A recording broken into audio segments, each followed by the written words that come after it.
Welcome to this Global Entrepreneur podcast that is part of our way forward to Global Entrepreneur Week 2025. I'm Danielle, part of the League of Intrapreneurs, and I am super excited to have this conversation today about beyond efficiency and designing technology that supports life itself. And with me, I have two of our League fellows. I have Gladys Bueno, that she is Agile Coaching for the Center of Excellence Lead at Safaricom PLC. And she has a vast experience in Agile leadership, distinguishing her as a catalyst for change in product development, environmental sustainability, and education, among other fields. Welcome, Gladys. And also Femi Dada, that he is a principal AI ML systems analysis engineer at ARM, an experienced director with a demonstrated history of working in the semiconductors industry, skilled in embedded software, EDA, application-specific integrated circuits, semiconductors, and integrated circuits. And he's a strong professional with a master's degree focused in analog and mixed signal design from Imperial College London. Welcome, Femi. Welcome, Gladys. Lovely to have this Monday here with you. Thanks for having us. Yeah, and today, as I said, we want to talk and explore what does it mean to have technology beyond efficiency? Can it be beyond only profit? And the focus that we're going to have is both AI and also digital sustainability. And I invite everyone that wants to drop questions in the chat, and we'll also have some space for questions at the end. Please, this is an open conversation, as we always do at the League. And I would like to start with you, Gladys, if you can bring us into the room by sharing what do we mean when we say digital sustainability? Thanks, Danny. We've got to start from the basics. And before you even go to the wave of AI, digital sustainability is how we really use and develop tech in a very responsible way to address two things: how we minimize impact on the environment, as well as how we maximize social equity impact. So before you go into AI, are you automating, if it's in a company setting, your ESG efforts to create transparency, accountability, to really make you true to the cause that you're making progress and what kind of impact? So not just tech for building products, but how you're making this sustainable and you're really concerned about the environment. So just look at it as a tech as an enabler to help us in this journey for sustainability. And could you also maybe share some concrete examples of this that you experienced at Safaricom, for example? Yeah, so Safaricom has set out on a bold mission to be Africa's purpose-led technology company by 2025. So it starts, by purpose-led, and we're in the telecommunications industry, a leading one at that. We created M-Pesa, which has really transformed lives through financial inclusion and supporting in all that. So it's really ingrained in our culture, in our DNA. We have Spirit of Safaricom culture pillars, which are around purpose, customer, and collaboration and innovation. So under purpose, we look at, I'd really just sum it up into 5 areas, but really it's cut across in each and everything we do. So if I look at the 5 areas, one is how we're looking at social equity. I mentioned about our mobile money M-Pesa. This has helped us to really bridge the digital divide. Through our Safaricom and M-Pesa foundations, we are able to support just getting technology access to areas where this will not be possible, to really uplift lives and really go into various economic areas like DigiFarm, which is one of our smallholder farmers. It's a platform that enables farmers to have access to inputs and even credit that would allow them to grow. These are just some of the examples in the social equity side. We have lots of partnerships with our industry. So things around smart water, smart meter, when our local electricity provider partners to really make it efficient. Again, this is technology being used for good to really create efficiency and ensure even the citizenry have access to what is needed in their daily life, but sometimes it's really hard to get. So really using tech to reach closer to the people and give them meaningful life. So these are some of the things that makes me really love working in a company that's purpose-led, because it's not just about selling products, but it's transforming lives, which is what is our purpose statement. So that's social equity. There is how we look at our e-waste, because being a telecommunications company, there's the SIM card. So we've partnered with the WEEE in how we reuse, recycle, safe disposal of the SIM cards. But beyond that, for you to have a telco company, you have this BTSs, the base transceiver stations, which use land. So we've gone into biodiversity restoration by growing trees. And we don't just say plant trees, because there's a difference. Growing is you walking the journey with the communities in these areas. And in this greenfield sites, it's how you work with the community as well to give them digital access. So it's not just the trees, it's how you uplift this community. I could go on and on. In some of the data centers that we've launched that are top tier 3, which means a lot of renewable energy sources, green energy in there, free cooling systems. And I know Femi will come a lot around AI, but some of our compute that's needed in AI is in this data centers that we've created, and are really cautious now in how much energy. And some of these principles of digital sustainability is what is embedded even in the software development lifecycle to really ensure we are shifting left and conscious right from the beginning that we're building something we can support sustainably. Dani. Thank you, Gladys. That's a very rich answer on seeing it applied, not just talking about the concept, but how it lives through real projects. And what I like also from what you're bringing is that sustainability is not only about environmental, you're also talking about the social part, about the work with communities. That is not only trees, it's how you work with the communities. And that's a very important concept to have very present nowadays, that sustainability needs to step out a little bit of this fragmentation that is one part economic, one part social, and one part environmental, but is more in the integration of all of this, in the intersection of all of this. And your examples are a proof of that. And the other thing is this across the company also, because sustainability tends to be isolated. It tends to be one department in the back, doing their own thing. And it has to be, as you mentioned, across the entire company. So thank you for bringing these two very important concepts to start this conversation. You also mentioned this of tech for good, and I'm going to open the door to the elephant in the room, that is AI for good. So Femi, if you could also share with us, what do you think AI for good really means in practice? That's a very interesting question. And when a question gets posed, people like to ramble on and on, because I think that the best way to address this question is kind of take a step back to understand what AI actually is. So in the current field of AI is basically the collective knowledge of mankind being gathered together, and it's being rationalized by computers. That's currently the state of what AI is.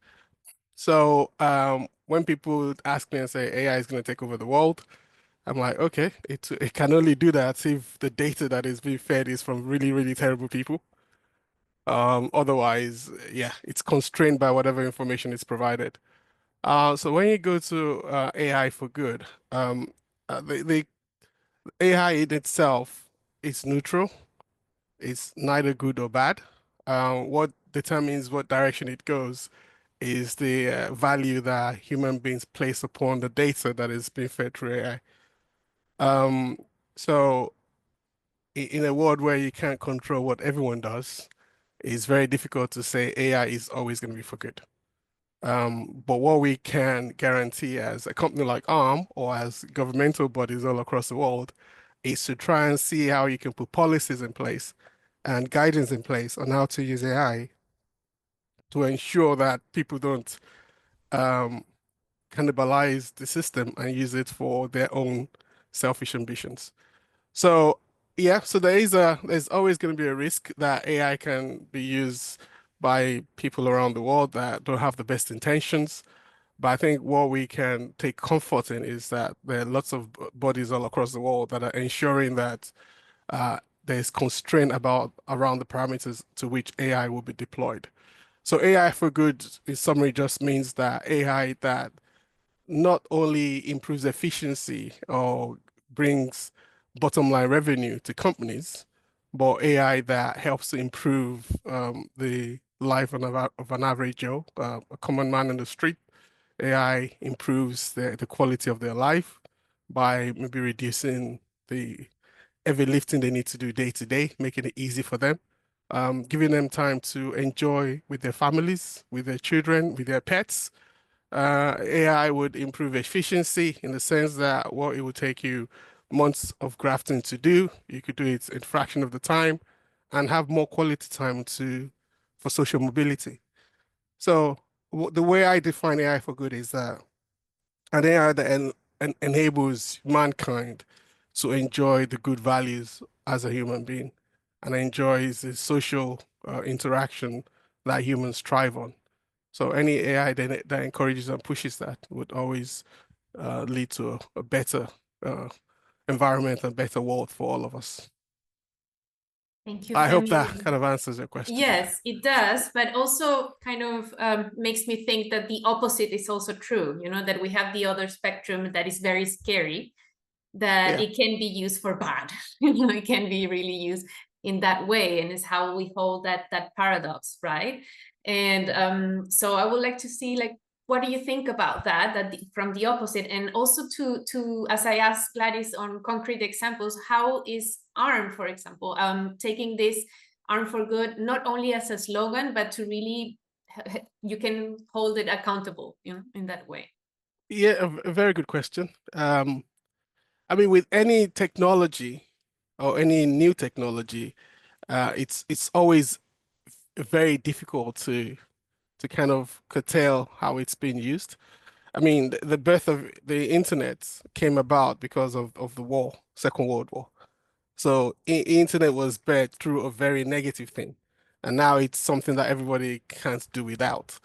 AI, thankfully, AI was not birthed through a conflict. It was birthed through the hunger for humans to be more efficient, which is great.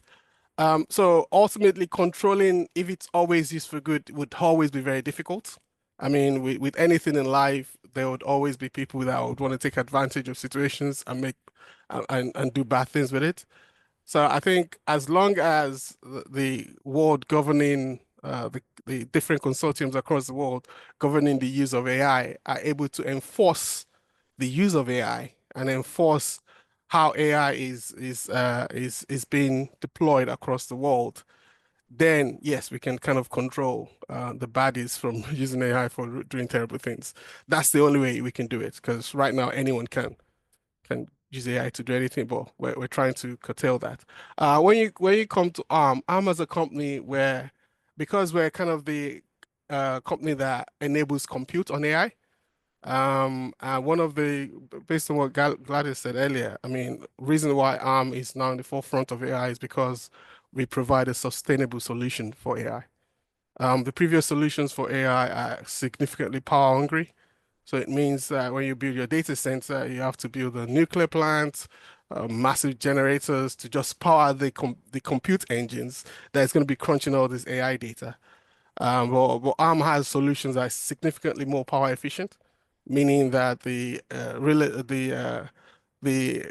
estate of energy that you need to power the same level of compute will be reduced by a quarter of a factor of 4, which is in itself is already a very good thing.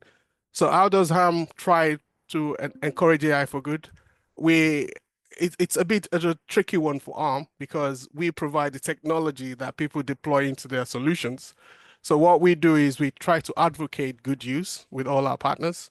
So we put policies in place as to this is how we would like the solution to be used. This is the directions of arm. This is how I'm standing with regards to this. And then we partner with NGOs across the world like the UNICEF, Red Cross, and try to see areas of the world where ARM solution is being used to improve the quality of people's lives. So ARM as a company, we can only show examples of good use of AI and try to encourage our partners and our customers to do the same. Yeah, thank you. And yeah, Gladys, go. What Femi says resonates a lot with coaching. If I was to wear my coaching hat. So the hope in humans, in coaching, we always believe that there's hope in humans, and it's the intrinsic. You have to target something like this from the inner values and grow them, that humans would do the right thing and never lose that hope. But at the same time, like he said, balance with policies and demonstrate the good wins and the positive impact to really move behavioral change towards doing the right thing. So yeah, all hope is not lost. No, we can go a bit on that too, because you mentioned the part of culture also, like how important it is. And I was wondering if you could also share, how do you approach employee engagement in sustainability through digital tools? You know, now you're talking about these inner qualities that are needed to hope, but then internal culture also is very important to embed sustainability and to use these tools for that. How do you create that? Yes, so first it's prioritizing things that matter. So even having purpose in your mission statement and really meaning it. And for Safaricom is adopting or owning some of these SDG targets by the level of EXCO sponsorship and having SDG challenges across the various, we call them divisions or clusters. That's an annual thing that people look forward to, that the everyday things they do would mean something in a big, quiz fire event, and really making it fun by gamifying, like you mentioned. So we have our carbon footprint calculator that's gamified with leaderboards, and really every day as I wake up, I want to know my carbon footprint and actively reduce it as my own goal beyond my other business KPIs, and really making it matter. Linking it even with health, safety, and wellness. We have something around zero harm, and really no one gets hurt. So in the company cars, really looking at the cost of fuel and alternative routes for whether it's shuttle and how to get to work. And in the company cars that go various regions, even having like a driver league. So really making it fun to see.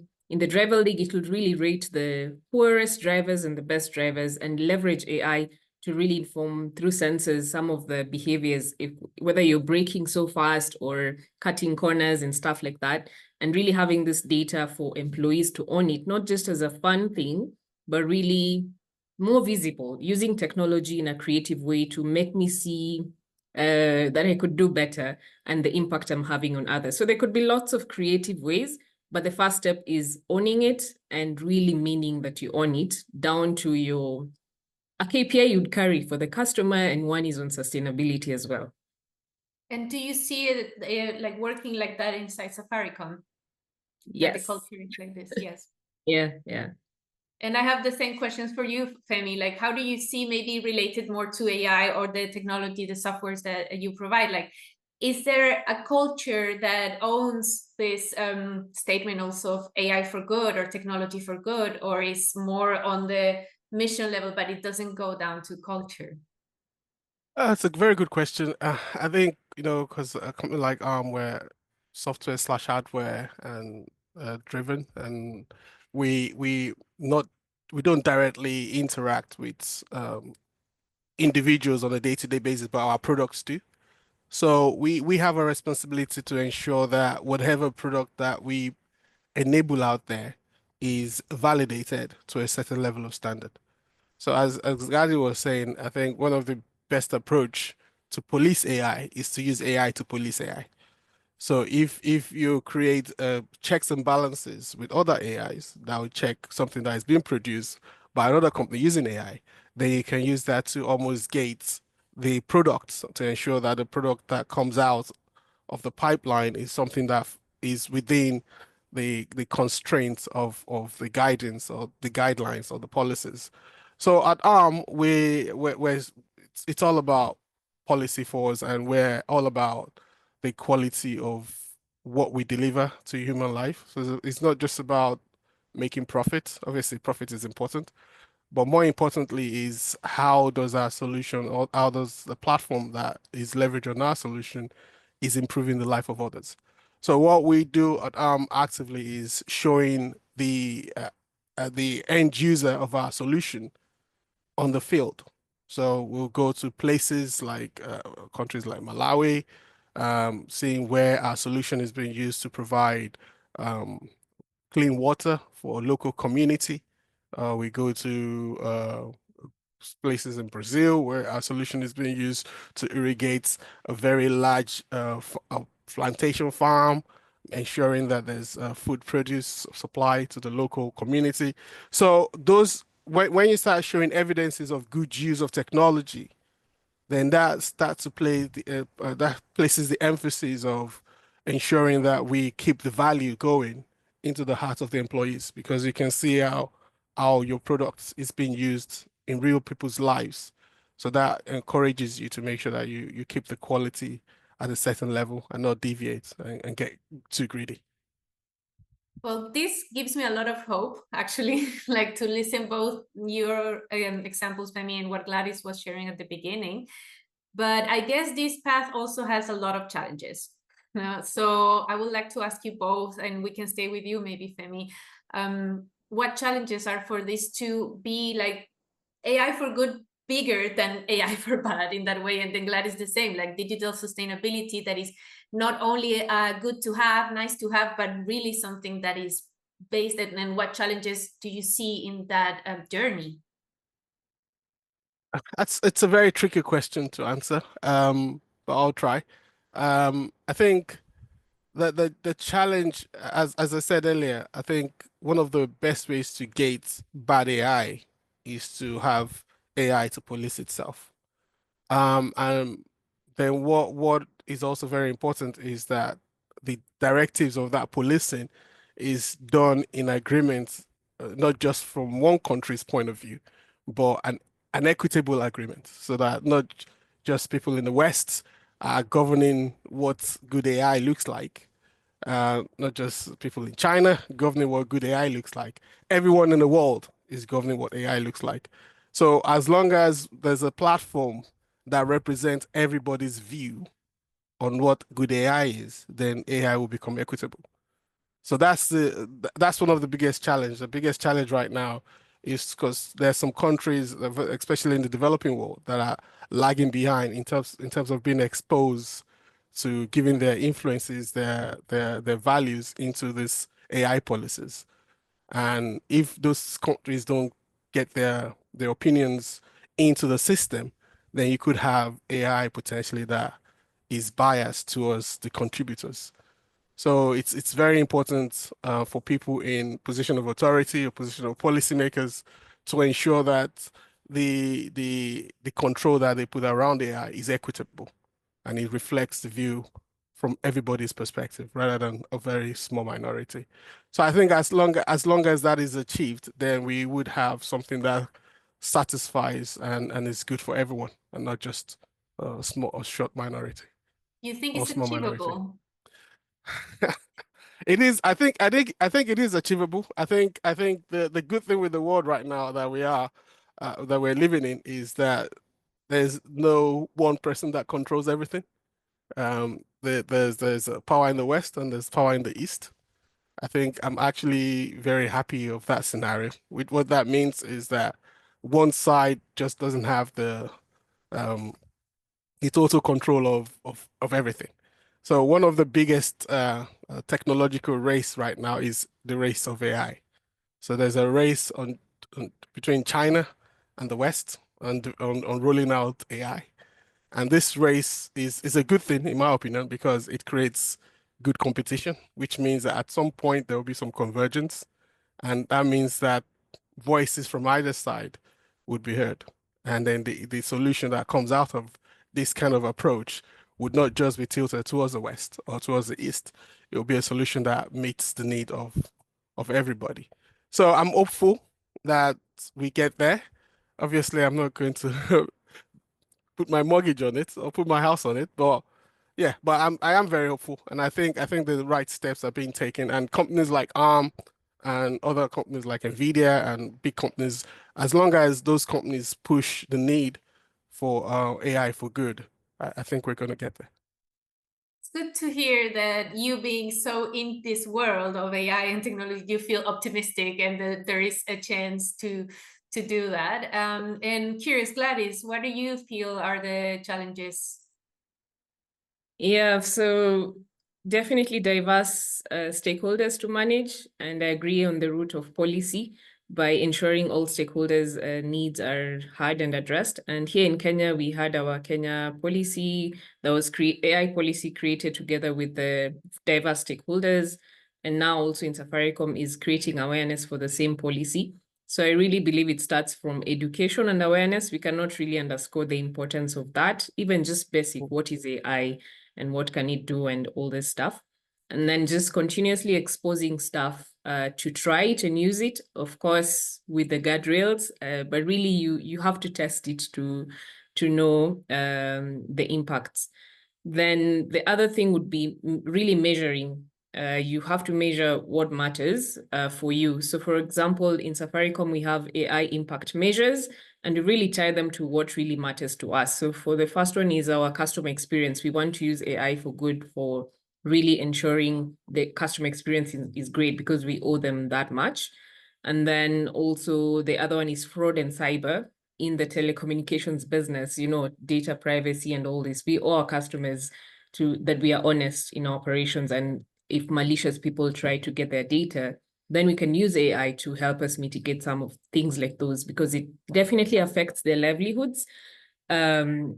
And it matters to us. And the third one is this omni-channel experience and linking with the digital divide that I mentioned, really access that I can use technology to, support my child in school who's far away, or my parents. And really, this is what transforming lives mean.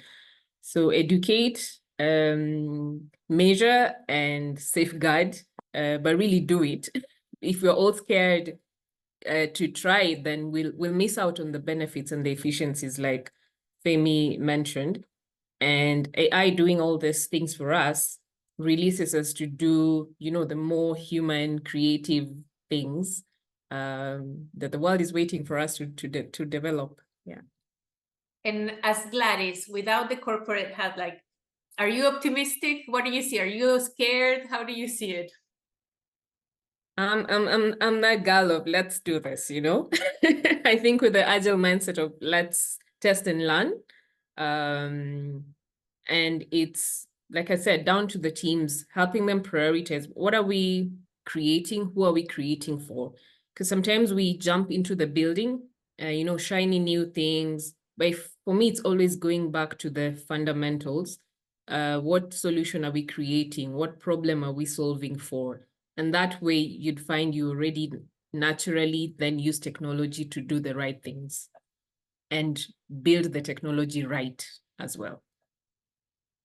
Thank you. And I really agree with the point on education. I think this is key for the whole process, and having it from an early stage and also to older stage, so we don't discriminate anyone, and we can include everyone on this path that it exists, that it is supporting life. And Femi, you mentioned that there's a project with UNICEF also at ARM. Can you share a bit more, what's it about? Oh, so was it a year ago? We ARM is supporting the local weather and broadcasting agency within Malawi to help them predict flooding, because Malawi is one of the countries, because of the geographical location, they struggle from a lot of flooding, and that flooding has displaced hundreds of thousands of people, really from their homes. The livelihood have been taken from them. So ARM is working to enable the country to create AI models that can help to predict the location of flooding, the path of the flooding, so that people can get advanced warnings, and the local authorities can have advanced warnings, and they can prepare appropriately for the I mean, you can't stop the flooding, so the body can prepare appropriately for the flooding. The other thing that I was personally involved with ARM is within not just Malawi, but I'll use Malawi as an example. Within the local community, getting access to clean water outside the main township, if you go into the rural areas, is quite difficult. And the source of water is being used by everybody to do everything. So the drinking from that river, people are washing in that river, people are doing so many things in that river. So one of the things that ARM helped to facilitate was and sponsor was to create a borehole system within the community using ham technology to and making sure it's sustainable. So it runs on solar power.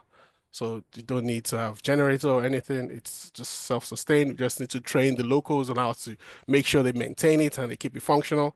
Well, and then it's basically providing water, clean water, to a local community in their hundreds. So those are the kind of things that companies like ARM can do all across different satellites across the world that have positive impact on the life of people. And in this conversation so far, we've talked that it is possible to go beyond efficiency, right? We've seen like in different cases and examples and projects, and also how it can improve life. It can touch on social and environmental. But I want to ask you if you see even beyond that, like what would change if the question is that technology is designed as life-centered, life-based? Does it change anything for you? I'm not sure I understand the question. Can you maybe Yeah, rephrase? I mean, like we're saying, like that there is the possibility already to go beyond efficiency and profit, Yeah. right? But then, like, does it change anything if we say that technology could be based in life itself? For Okay. you, does it change anything? I think maybe my opinion might be a bit biased because obviously I've always been a technologist all my life. So I kind of feed on technology in a sense. So I think for me right now, I'm enjoying the age of AI. And the reason I'm enjoying it is because I'm generally a lazy engineer. I don't like to repeat things. So when I've done something once, I don't want to do it again. I want to do something new. And the efficiency that AI brings and allows me to do that. And the other thing that it does for me is now I can be significantly more efficient. Things that would normally take would be tedious for me to get done in weeks. I can almost achieve some of them in days, which means that I'm a lot more creative. The output that I am able to deliver is significantly higher because now I'm spending more of my creative mind to do things rather than just going through the hardship of the labor. If you understand what I'm saying. So I think for me, AI is definitely it's going to improve the quality of my life and the quality of the relationships that I have because then I have more time to spend with loved ones and people around me. And also, I think I can't wait to see where everything goes because it's exciting for me because I mean I wouldn't be surprised if we very soon we have uh, robots walking dogs, so robot maids, robot chefs. I know some people may not really like that, but I think the less I need to do in terms of hard labor, the happier I am. So I'll let the robots do that. So I'm looking forward to what's next to come. Thank you, Femi and Gladys. Yeah, lucky you paired Femi with me, who comes from the human education side. With my background, I really believe in instilling the right values right from the beginning. And I'm an advocate for education for sustainability. I believe this knowledge can be passed down earlier on. If we could have like drug awareness way earlier on, I believe this should also come through partnership between industry and academia to really bring it. and just the merging of two worlds. So I started my career as an IT business analyst, really bridging the IT and business divide. I still see the same opportunity in sustainability teams, really coming closer, climate tech together to achieve this one goal for our planet. So back to you, Femi. I think we can reverse engineer this thing, start from the world we want to see, and then go back to create the AI that takes us where the Yeah, future we've imagined, basically. absolutely. The why is absolutely important. So once we get the why right, then what and how would sort itself out. So I think as long as human beings have a good moral compass and we all live by a very good code of value system, then I think, yeah, technology is always here to help improve our lives. But yeah, as we said earlier, the dangers of people that not necessarily having the same value is always there. But then checks and balances will be put in place to ensure that they don't overwhelm the good. I will go into a how, though. So, building on that, how do you see the future of sustainable technology evolving? And maybe if we talk particularly in emerging markets, like how do you see that evolving? Is that to me or Gladys? Or You can go. oh, okay. I think one of the good things that has happened to sustainability is AI. I think AI is one of the good things because with this now we can start to realize that we don't need as much. I mean, one of the challenges that mankind has is that we consume so much of the planet that we're destroying it. So when we have things like AI optimizing our lifestyle for us, optimizing what we need for us, it means we're inevitably going to consume a lot less, and it would even give us a knowledge of how do we understand this planet that we live in, give us a clear understanding of how the planet works, what we need to do to ensure we don't starve it. So I mean, all those kind of um, algorithms and stuff already being leveraged on AI to understand how this world functions, how the weather system functions, how the climate functions, how all these things functions. That so for us to identify what are the optimum things that we need to do to ensure that the world itself is sustainable.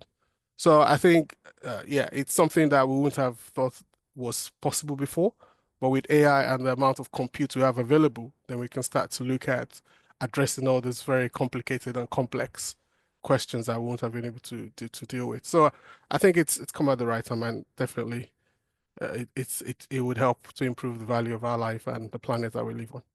Yeah, and part of what you're saying is also connected to the theme that we chose this year for GIW, for Global Intrapreneur with No Planetary Boundaries. That actually, this is a framework, a scientific framework that allows us to really see the state and not only to put a boundary, but just to have it as a creative threshold also, like what we can do and expand those possibilities, right? Exactly. And then AI, technology, digital sustainability come to support that instead of like adding to what is increasing all of those numbers. So I agree with you. And Gladys, how do you see the sustainable technology evolving?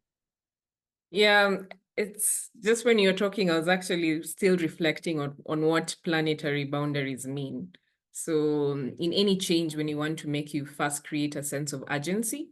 So yeah, planetary boundaries, perhaps we've already exploited it too much. It's time to go back to what we've done and what to really see.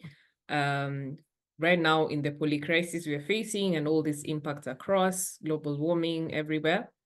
Sometimes it seems so far and we're aloof, but bringing it closer to really apply it to myself.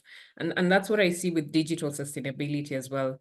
It's giving me the power in my hands to be able to make a difference, be it through technology, making it efficient, or me having access to it, to see the threats or the impacts that I was not seeing or the opportunities, because we would need to be informed, we would need that awareness for us then to make a change. because if we are not having these things in sight, then we don't even know the impact of what we're making. So really having technology enable me see and act is what I could say. Digital sustainability would enable us in creating the future we want to see. Oh, I agree with everything you're saying, Gladys, 100%. And I think that's a good segue also to connect all of this conversation to what is bringing us together, that is intrapreneurship also. No? So based on what you just said, Gladys, what do you think is the role of intrapreneurship connected to sustainable technology and AI for good?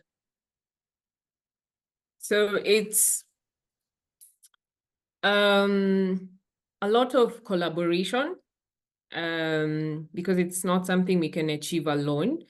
And you'd be surprised, there are already many people who are affected and impacted by it. So you might start the journey of an entrepreneur. Sometimes it's just you and you feel you're alone, but it's being bold and courageous to call it out. And before you know it, you get other like-minded people who believe in this cause and are able to walk the journey with you all the way through Exco sponsorship to do some of the things. But it's in what Femi mentioned also, it's demonstrating the small wins to then give you not really permission, to give you access to do even more. So really being uncomfortable with things that let the impacts of not being sustainable trouble you and really cause you to want to make the change. And once you have that vision and belief, there's always in your path, we call it pathfinding, you will find energy sources along the way to keep you going. For me, I've seen this in Safaricom in many initiatives, but it starts with that spark of not giving up and dreaming that this could be different. Yeah. Anything to add for me? Yeah, I think what I'll say is, I think not to get comfortable with the uncomfortable. So I think most of the times we see things in our workplaces, in our day-to-day life that we're like, this doesn't feel right. This is not right. And the worst thing to do in that scenario is to now get comfortable with what doesn't feel right. So if it doesn't feel right, do something about it. Look for other people that have the same feeling as you do. Create a mobilization of energy that you can now present to the stakeholders and say, hey, this is not what it should be.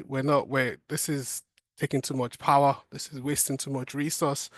We're not, utilizing this area of things as much as we should, and it's uncomfortable. By raising those voice and those awareness, then you prompt the change.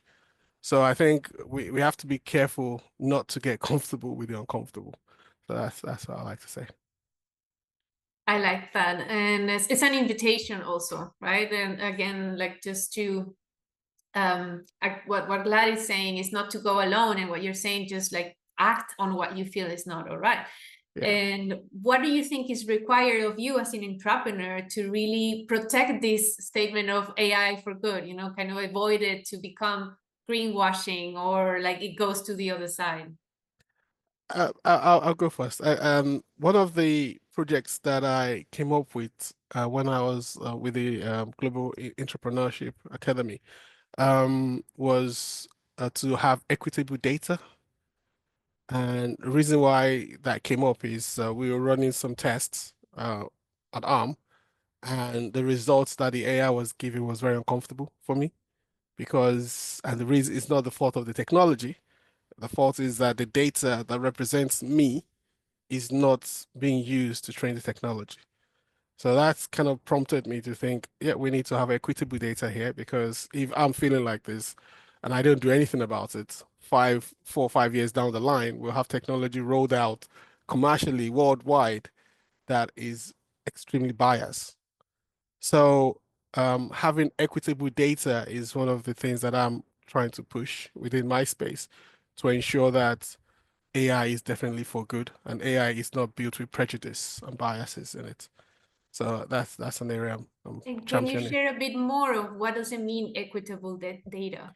Also, what equitable data means for me is if you're doing something like facial recognition, as an example, and you fed the AI with faces of a lot of faces in the West, so it's able to recognize their face very accurately.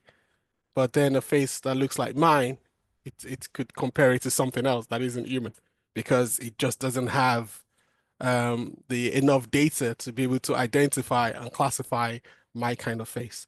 So equitable data in that point of view would be that that AI technology itself is not just trained with a biased set of data that only looks at a certain group of people. That AI has a complete set of data that covers the spectrum of the beautiful thing that we call mankind. And it's so the AI is knowledgeable enough to identify myself as what I am and not what I'm not.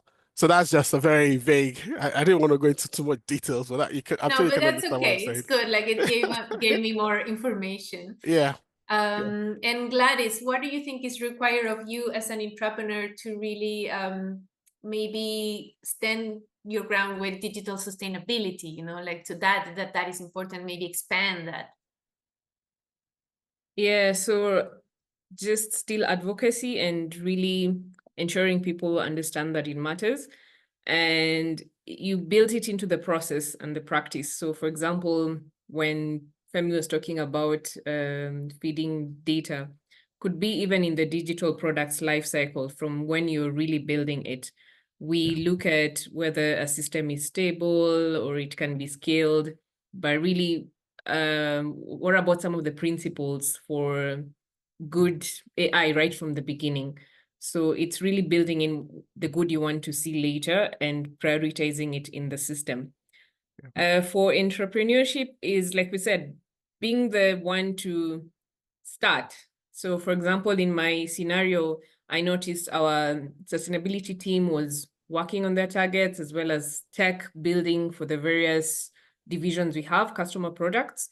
So I'm actively championing for this climate tech, which is really not an existent function, but really create it as a mindset that as our sustainability team automates and digitizes their ESG efforts, then we could also have joint projects that are combined and tying towards one mission outcome, so as to drive that we all care about sustainability and we can build for it. And this way it will be one deliberate action where you'll say you're using technology for good, not just for profits, because you literally have a unit that focuses on some of these projects for the community that could have bigger impact. Thank you. And I want to also tell everyone that is listening, if you have a question, we can open the microphone or the chat for questions. But I would like to close to the same question to both of you, Femi and Gladys, of what do you see the potential that lies in entrepreneurship to make like technology serving life scale up, you know, it's like broader, as Femi was sharing before, you know, that it will reach a global state. You know, what is the potential of entrepreneurship regarding this? I think the potential is huge. I think I mean we can't get away from the fact that a lot of things that governs this world that we live in is directed by the big companies, the big multinationals. That's just the way the structure of the world that we live in is. And if we don't have entrepreneurs with the values that are right, driving the development from the internally coming out through those big conglomerates, then you could have a scenario where everything is just profit focused or bottom line focused. So it is. I mean, my call to all entrepreneurs here is that yes, in your day-to-day work, don't just look at the KPIs that feeds the bottom line. Look at the also try if it doesn't exist, try and define KPIs that also meets the value in terms of what good looks like. Or if your company has a KPIs like that, try to make sure also you prioritize that. Because more often than not, because those KPIs in some companies becomes second. It is there, but is kind of second priority. The bottom line is of my primary focus. So everybody wants to just make sure they meet the bottom line and disregard the other KPI, which for me, I think is actually more valuable. So as an entrepreneur, you have a responsibility to ensure that you just don't stick to what feeds the profit and the revenue, but also what improves the values of the life of the people that will consume whatever products the company you're working for makes. What would you say is your most important KPI as an entrepreneur? I think that's a good one. I think right now, the one that is very key because of the urgency of it is equitable data.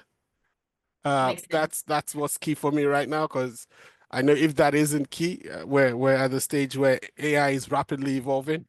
So if we don't do it now, tomorrow might be too late. So that's currently what is very important for me. But personally, as an individual, I think what is very important for me is family time and family value, and spending time with your loved ones. That's absolutely what's paramount. But right now, I'm focused on equitable data, just to make sure we catch that before it rolls out and becomes unstoppable. Thank you, Femi. Gladys, what is the potential you see for entrepreneurship? For me, it's always been the power of collective intelligence. I think I've seen that through agile teams when they really work together versus when they don't work together. So it's using the same recipe. And we've seen it with Safaricom being able to partner with, it's like co-opetition. So we collaborate, but we compete with them. So the banking sectors, it's really been a powerful force having them collaborate in some of the things towards social equity. And even tree planting and tree growing opportunities. It's really, it shows it's not really that we're in business and we're competing. There's more. We are connected because we are human and we care, and this is our planet. So the companies are able, and it's through the entrepreneurs in them that are able to go across boundaries and support one common goal, which is humankind, is really special. And for me, that collective intelligence, I see it at a global level. I was in an IDG class, Inner Development Goals, and we were challenged to where you are, wherever point in the planet you are, just imagine you are standing and reach out to the space above your head and picture everyone in the world is doing that and just look at that beautiful image it creates. So for me, that unity in numbers with entrepreneurs, Femi and Danny and whoever in your organization, if you stood tall, we would still connect at some point. And I really just can't imagine the power or the magic that would create. Yeah, so I think I'm a big dreamer. And I believe dreams do come true if we unite towards one big cause. Yeah. What a wonderful message to close this conversation, Gladys. Thank you so much. And actually, one of the statements of the league is dreamers who do, right? Entrepreneurs are dreamers who do. So I think it connects beautiful to that. And we have 2 more minutes. I don't know if there's any question from the people joining this call. I will open this. If anyone wants to join, just unmute and you can join. Okay, I guess it's good. Oh, or maybe Daniel, yes, I was please. just going to say thank you. That's all. Oh, Thank you both very much. Hi, Daniel. Thank you for Good being to see here. you again. You too. And I wanted to also close by connecting what you were bringing, Gladys, about collective action. And I invite everyone that is here to join the session that is called Is Sustainability Enough? Because we have a proposal from the league that will connect with that, collective action, really. So if anyone is interested, I will ask you to join that session and be curious enough to see what we will come up regarding collective action. So I see Joanna there, also Zaira, thank you.